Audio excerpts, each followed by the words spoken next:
Are you a pantser or a plotter? And what does it have to do with your finances? It actually has more to do than you think. Over the last 2 weeks, I got to be on several podcasts and webinars and virtual conferences for authors. And one of the questions I got was, I'm paying off debt, I'm doing all these things, but then how do I know what to do after that? Like, how do I know what steps to take with my money, what to do when it starts coming in? And normally when I get these kinds of questions, I usually would have gone into kind of like number detective mode and said, all right, well, how much revenue are you making? How much debt do you have? And ask all the numbers. But for some reason, I didn't ask those questions. Instead, I asked, are you a pantser or a plotter? And you can kind of tell that this took her by surprise because it's probably not what she was expecting from a CPA. But she revealed that she's mostly a pantser, but that she does like some degree of structure whenever she's writing. So it's kind of in the middle. And so I said, it could actually be the same thing with your business. You don't have to necessarily have everything plotted out all the way to step 10 whenever you're dealing with numbers. It's okay to kind of take things one step at a time and just know the next right step, and then maybe a vague idea of the step after that. But it doesn't have to be perfectly planned out. And it made me think about a book that I read recently called Productivity for How You're Wired. And it's all about figuring out your personality type and your work style, and then figuring out a productivity system that works best on that. And the author separates things into basically no to low structure, moderate structure, and high structure. And for me personally, I need something that's like moderate to moderate high structure whenever I'm doing productivity related things. So I need a list. I might need a few lists, but I do not need like an 18 table deep Notions page that list out every aspect of everything. I don't need lists for my lists. Some people, though, need that. They need as much structure as possible, and the only way they're going to get anything done is if every move is planned out. And some people don't need any structure. In fact, any kind of structure might hinder their productivity, so that they actually need like a blank page or no page and just get to work. And I'm finding that it's the same exact thing for finance. Like, you don't have to necessarily have this complicated financial system with all these different automations and apps and details.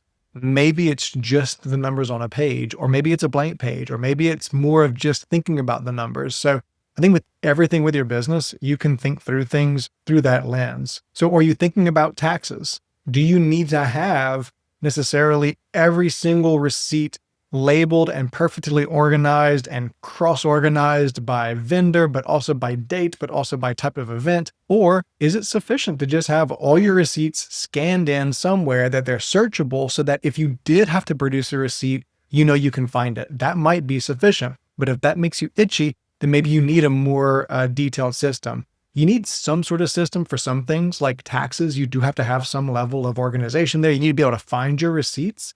But just how detailed it is can be a very personal and a very customized situation depending on you and the way that you work best. Whenever I read that book about productivity, it was so freeing to basically have permission to not be ultra structured.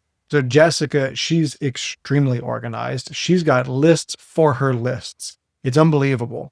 Her system stresses me out. Her system makes me not productive. But if she saw my system, if she saw my productivity system and my checklists, she'd be horrified, because it's not nearly the level of detail that she needs to operate. So whenever I think about productivity, I'm comparing myself to her. And I'm thinking, well, Jessica has all these things in place, and I need to have all those things in place too, because that's what a productive person does, because she's like one of the most productive people that I know. And so I need to get those things too. And then I start trying to put those things in place, and it just does not go well. Like, I don't operate well under those parameters. I don't use the system. I get stressed out with the system. I feel like it needs to be too perfect. And then I don't want to use it, because if I mess something up, well, then it's ruined. And so then I just don't use it at all, or I never set it up in the first place. On the other hand, like, if I don't have any system whatsoever, if I just have a blank sheet of paper or no paper, then I'm not going to get anything done. I'm just going to stay in my email inbox and answer emails all day long without actually making any progress. So I do need some structure, and having that book to tell me, like, it's okay. It's okay to have just moderate structure and not have everything totally planned out all the time. It was extremely, like I said, it was freeing to know that that's okay and give me permission to operate that way. And I saw the same thing whenever I gave that answer to that author, that she had permission to not have every single step of her financial life planned out. it's like she just, oh, okay. So I can focus on just this and just do it. And then the next step becomes clear afterwards. And that whole weight was just lifted off of her. And it was so cool to see that happen in real time and to see that like there's so much emotion and stress wrapped up in money. And I think a lot of times people get scared of their finances because it's uncertain, and that uncertainty causes fear. And the analogy that I like to use is if you think about a scary movie. I love a good scary movie, but the monster is always scary mostly because it's unknown. Like it's either in the shadows or it's off in the distance or it's just a sound, but you can't quite see it. And as soon as they bring the monster out into the light and you're later on in the movie and you see the whole thing and you know more about it, it's not nearly as scary anymore as it was in the beginning. And it's kind of the same thing with your finances. If you don't know anything about it, if you're not even looking at it, it's only scary because you're not looking at it. So then it creates this bad cycle. You're scared of it, so you don't look at it, but because you didn't look at it, it's scary. And then it just feeds on itself. So I feel like one of our main roles or one of our main objectives is to kind of shine a light on those numbers, to shine a light on the stuff that you think is scary and kind of make you look at it, but in a gentle and understanding way, not like a hold your eyelids open kind of way, but to show you the numbers and show you like, just look at it, just notice it. Is there good, bad, or otherwise? Just see it and realize that it's really not as bad as you maybe think it is. And I think once you start looking at those numbers, once you start looking at your business as a business, it becomes less scary and that next step starts to take shape. And in the beginning of really like creating strategy around your business, you might have wild changes, kind of like if you're kayaking down the bayou like I did with my brother several years ago. We were bouncing from bank to bank, just back and forth because we didn't know what we were doing. And then as we got more comfortable with it and we started to kind of feel the water and everything else, then we stayed more towards the center and all the adjustments were kind of micro changes, just more or less in the right direction, just getting us back to the center. And that's how it's going to be in your business and with your finances. Whenever you first start looking at things, it's not going to be clear necessarily what direction you're trying to go. You're going to try different things and see if it works or doesn't work. You might be changing directions and pivoting.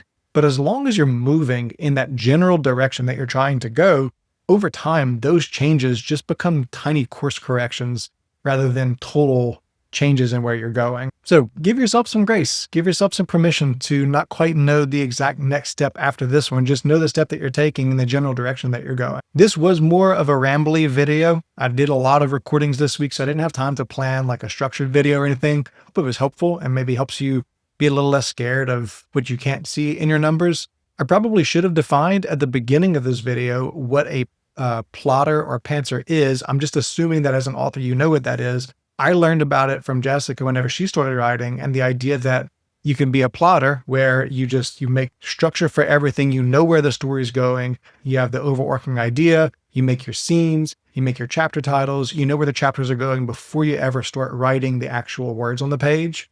Or you can be a pantser where what's that come from? You're like flying by the seat of your pants and you're just blank page. Maybe you have a general idea of where it's going, but you're just going to kind of let the words take you there. I think Jessica is very much a plotter. I would have to assume she is based on how she is with everything else in her life.